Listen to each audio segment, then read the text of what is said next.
So do I blame God? Should I blame God?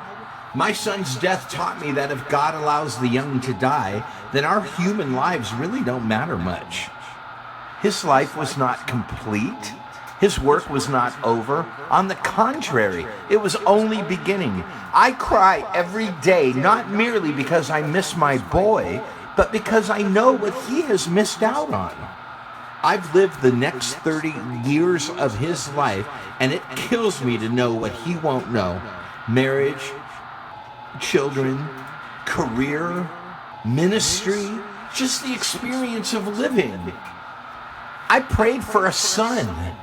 I prayed for my son. I prayed with my son, and now he's gone. Should I pin that on the Almighty, or should I accept the fact that God's hands are tied as we live, suffer, die, and oftentimes perish for all eternity? Doesn't God suffer as well? He watches us die. His children. We hurt, we wither, we die, and he is our forced witness. Pain might be his closest friend as well. So if God suffers along with us in our suffering, do we not then share his suffering with and for others? Is Christ's example on the cross not the ultimate example of this unity in suffering? Salvation was and still is accomplished in suffering. Jesus challenges us to examine our hearts to determine if we are worthy to share in his suffering. So if we suffer, does that not automatically not only bring us closer to God, but even more so, our better, higher spiritual self? Am I experiencing life's greatest blessing disguised as a curse? Should I embrace my agony as a gift from on high instead of hiding the shame I feel as a sonless parent in the dark gloom that is now my home? Is there hope here that I'm missing? Would I even accept it if it were so?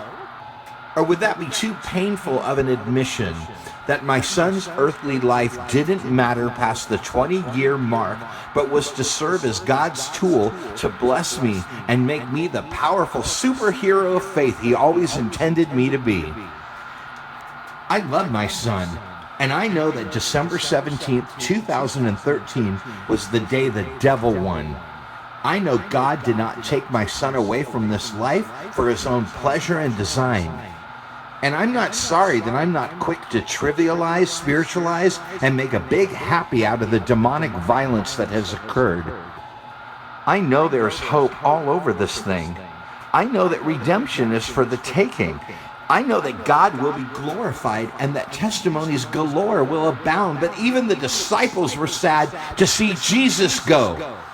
Life without him meant confusion, despair, fear, and ultimately death. Can't I have it both ways? Can't I be grateful that my son is in heaven and that God will always be there for me and mine, but still mourn, still be angry, still be destroyed? In some alternate universe, my Jesus, my only source of hope, my refuge, has my son.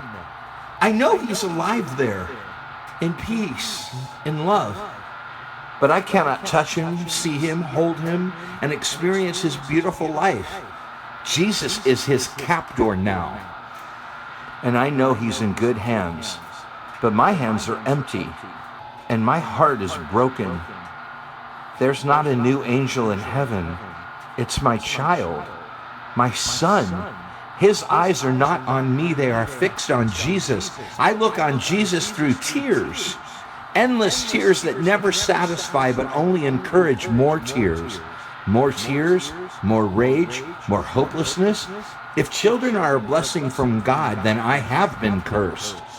I'm forever marked as one of them. I look in the mirror and see that I have changed.